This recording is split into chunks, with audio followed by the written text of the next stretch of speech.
রবিবার মানেই ল্যাদ খাওয়া একটা দিন, তাই বলে এমন ল্যাদ খেয়েছি যে সকাল 9টার সময় ঘুম থেকে উঠেছি। কালকে শুতে শুতে প্রায় ওই 11টা কি 11:30টার দিকে শুয়ে পড়েছি। ঘুমিয়েও গেছিলাম তাড়াতাড়ি, কিন্তু ভাবলাম রবিবার একটু দেরি করেই উঠবো। দেরি করে ওঠার নাম যে সকাল 9টা, কি বলবো। সকালবেলা ঘুম থেকে উঠে তখনও মনে নেই যে মিস্টার দাসের আজকে 2:10টার ডিউটি।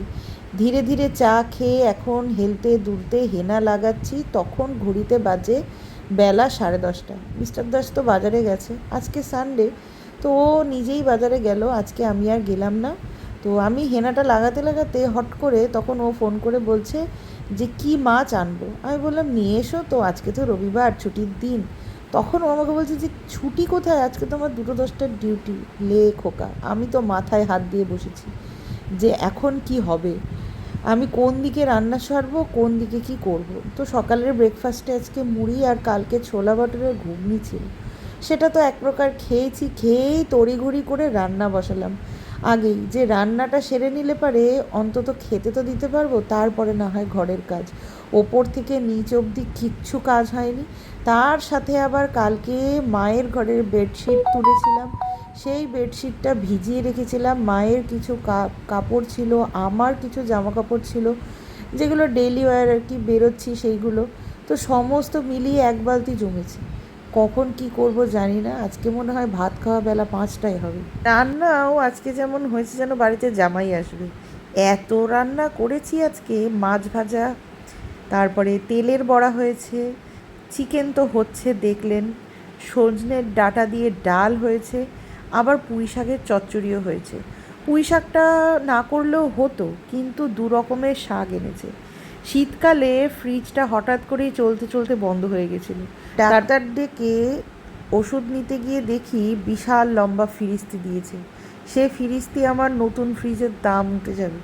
সেই কারণে সেই যে তখন ফ্রিজটা বন্ধ হয়ে পড়ে গেল, তারপরে আর ফ্রিজটার আর ঠিকই করা হয়নি। ঠিক করা হয়নি বলতে নতুন ফ্রিজই নিতে হবে। তো আজ নেই কাল নেই করতে করতে গরমকাল আগত, তো কি আর করা যাবে। আচ্ছা, এখানে আমার রান্না হয়ে গেছে। কী কী রান্না হয়েছে একবার দেখাই। এটা হচ্ছে পুঁই শাকের ঘন্ট মাছের তেল দিয়ে।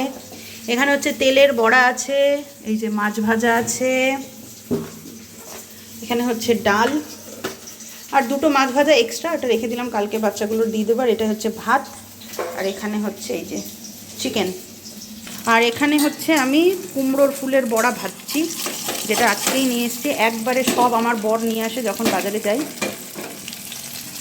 আর এই যে কটা ফুল আছে। এখন খেতে দেবো মাকে, বাচ্চাগুলোকে।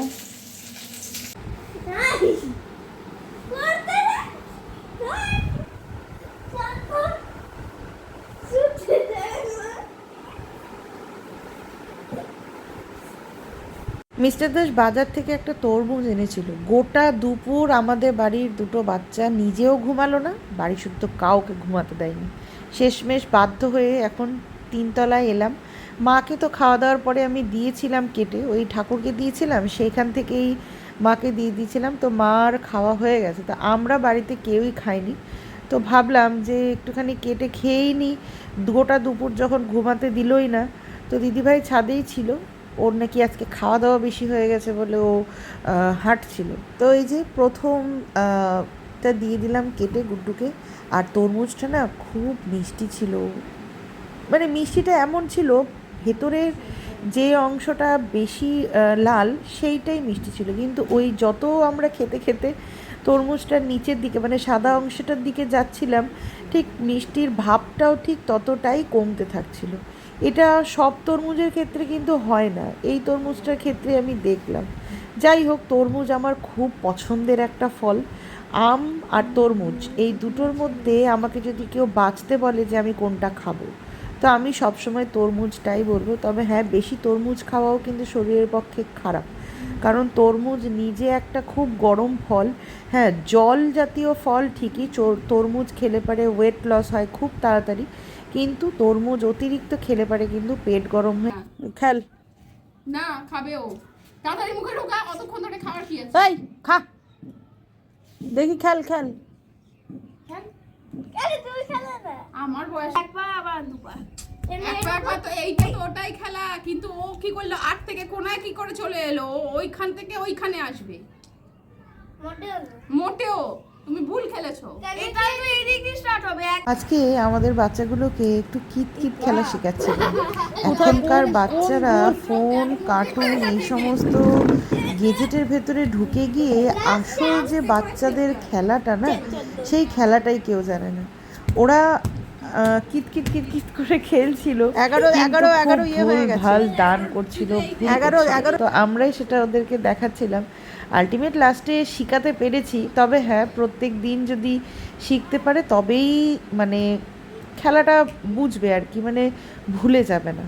তবে হ্যাঁ, আমাদের বাচ্চাগুলো প্রচণ্ড কুড়ে, কিতকিত কিতকিত করে যে খেলাটা, সেটা তো লাফাতে লাফাতে খেলতে হয়, মানে সেই ব্যাঙের মতন লাফানোও ঠিক বলবো না, এমনভাবে লাফিয়ে যাচ্ছে যে কত কষ্ট হচ্ছে ওদের। অলিকে আমি সেদিন বলছিলাম যে চল একটুখানি লুকোচুরি খেলি, হ্যাঁ আমি তোর চোখটা বেঁধে দিচ্ছি বা তুই আমার চোখটা বেঁধে দে, হ্যাঁ কানামাছি খেলি। অলি আমাকে প্রথম প্রশ্নই বলছে লুকোচুরিটা আবার কি? লুকোচুরি হাইড অ্যান্ড সিককে বলছো? মানে ও হাইড অ্যান্ড সিকের নাম যে লুকোচুরি সেইটা পর্যন্ত ওরা জানে না। হ্যাঁ, যে কী অবস্থা, আগামী দিনে যে আরও যে কত কিছু আমি দেখব আমাদের বাচ্চাগুলোর ক্ষেত্রে, সেটাই আমি শুধু ভাবি। যাই হোক, ওকে আমি সেটা চেনাই যে আমরা কী রকম খেলতাম। আমি খুব গুলি খেলতাম, কিন্তু গুলি খেলা খেলতে দুজনে হয় না, 3-4 জন হলে পারে কি সেটা জমে। তো মিস্টার দাসকে আমি জিজ্ঞেস করেছিলাম যে তুমি গুলি খেলতে পারো? তো ও বললো যে না, ও গুলি খেলতে পারে না। তো ওই জন্যই আর কি অলিকে আমি এই গুলি খেলাটা শেখাতে পারছি না। আর গুলি খেলা খেলতে গেলে মাটির মধ্যে খেললে পারে সব থেকে ভালো। তো আমাদের ছোটোবেলাটা টোটালি অন্য রকম ছিল। বিকেল 4টে হলে পরেই দৌড় দিতাম খেলার জন্য।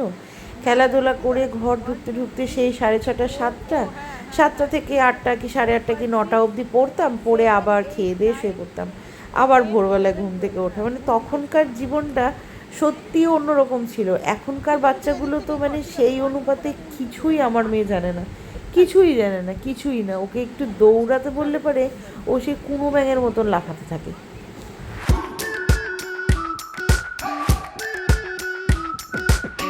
We've been waiting for so long. We've been waiting for this time to begin. We ain't getting any older. I kinda feel a little younger.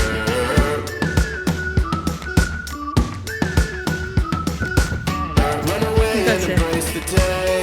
The sun is out, won't go away. Feel the clouds on your shoulder. Touch the sky, feeling bolder. সূর্যদেব এখন ফিদা হয়ে যাবে।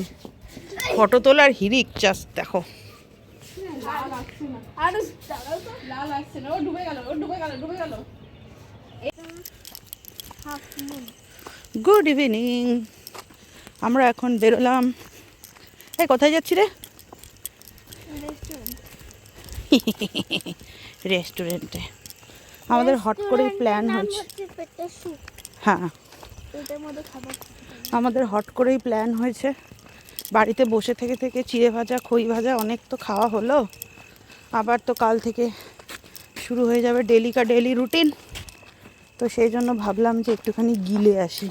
হোলির টাইমে যখন আমরা পেটে শুকে এসেছিলাম তখন বন্ধ ছিল, তো সেই কারণে দিদিভাইকে রেস্টুরেন্টের সাথে পরিচয়ও করানো হয়নি, আর খাবার দাবারও খাওয়া হয়নি। তো আজকে বিকেলবেলাতে আর কি যখন ছাদে ছিলাম তখনই আমরা হঠাৎ করেই প্ল্যান করলাম যে একটু চলো বিকেলবেলাতে গিয়ে একটুখানি ঘোরাও হবে, বাচ্চাগুলোর সাথে একটু খাওয়া দাওয়াও করা হবে, সবই হবে আর কি। একঘেয়ে ঘরের মধ্যে থাকতে থাকতে সত্যি আর মাথা কাজ করছিল না, একটু রিফ্রেশমেন্টের খুবই দরকার ছিল।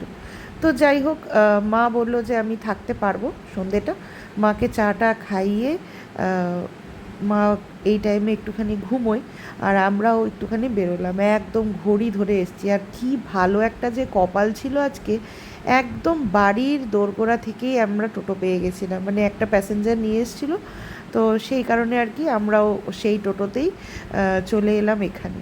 তো এখন বাচ্চারা দেখছে হচ্ছে মেনু কার্ড, যদিও মেনু কার্ড দেখার কিছুই নেই। বুদ্ধিমান ছেলে। আমরা আজকে দিদিভাইকে লুটবো। দিদিভাইয়ের ছেলে বিশাল ভালো একটা নাম্বার নিয়ে পাস করেছে, সেই জন্য দিদিভাইকে আমরা লুটবো বলে ঠিক করেছি। লুটলো লুটলো লুটলো লুটলো লুটলো।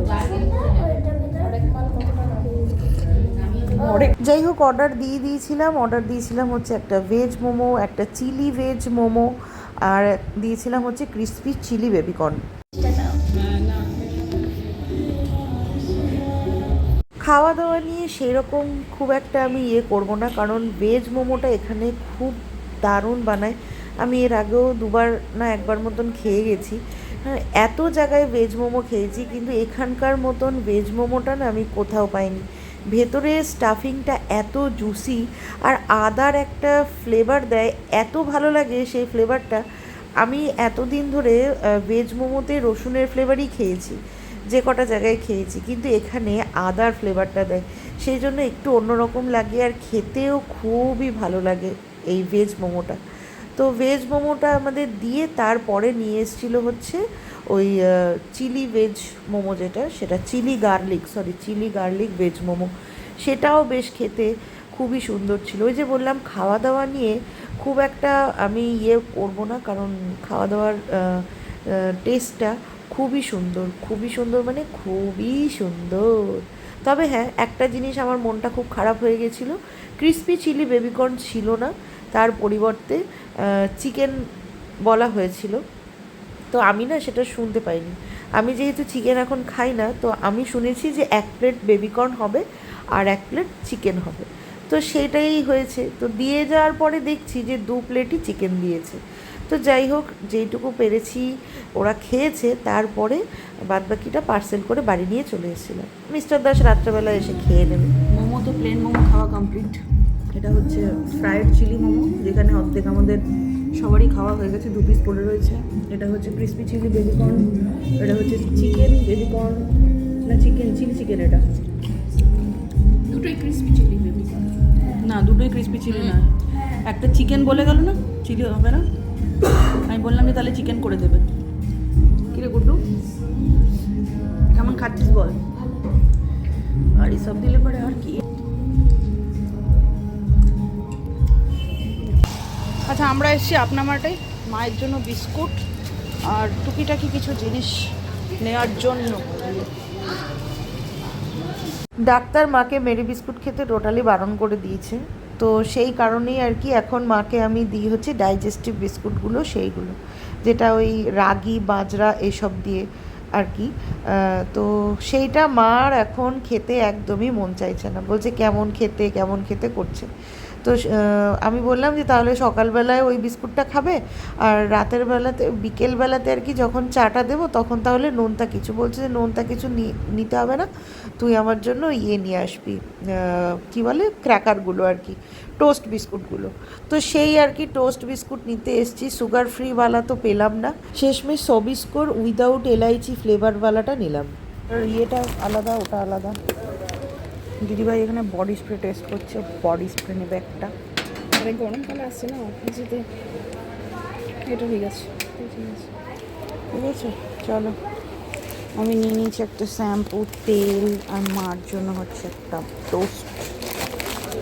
এটা কি গোলাপ জল? নেই,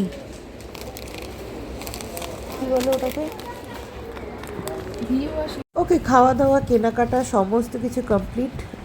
যখন বেরোচ্ছিলাম তখন মা বলেছিল যে একটু ফুচকা আনতে, তো মার জন্য নিয়ে নিলাম অল্প করে একটু ফুচকা। জানি না খাবে কি না, লোকটাকে তো বললাম লঙ্কা ছাড়া মাখতে, তো দেখা যাক। তো মা নিজেই বললো যে হ্যাঁ একটু নিয়ে আয়, ফুচকা খাবে। খাও, খেয়ে বলো কেমন হয়েছে। হ্যাঁ, আমি তো লোকটাকে বললাম এইভাবে মিশান, ওইভাবে মিশান, ঝাল কম দিন, আমি তো বললাম। মা এখন ফুচকা খাচ্ছে, আর আমরা এখন খেয়ে দিয়ে এসেছি। কিরে ফুচকা খাবি? ভাগ বসাবি? আছে কিন্তু, আছে কিন্তু, आते हैं ये लोग, भारी गर्मी में भी इन लोगों को कम्बल लगाता है गाय के ऊपर। এই রাখ তো, ইয়ার কি কম মার, ওর ঠান্ডা লাগছে, ও লাগাবে, ছাড় টুকুস। আমরা মোটামুটি রাতের খাবার খেয়ে নিয়েছি, এবার আমরা শুয়ে পড়ুন। আর যদি ভিডিওটা ভালো লাগে দয়া করে একটা লাইক করে দেবেন, সাবস্ক্রাইব করবেন। টাটা, গুড নাইট, কালকে দেখা হবে।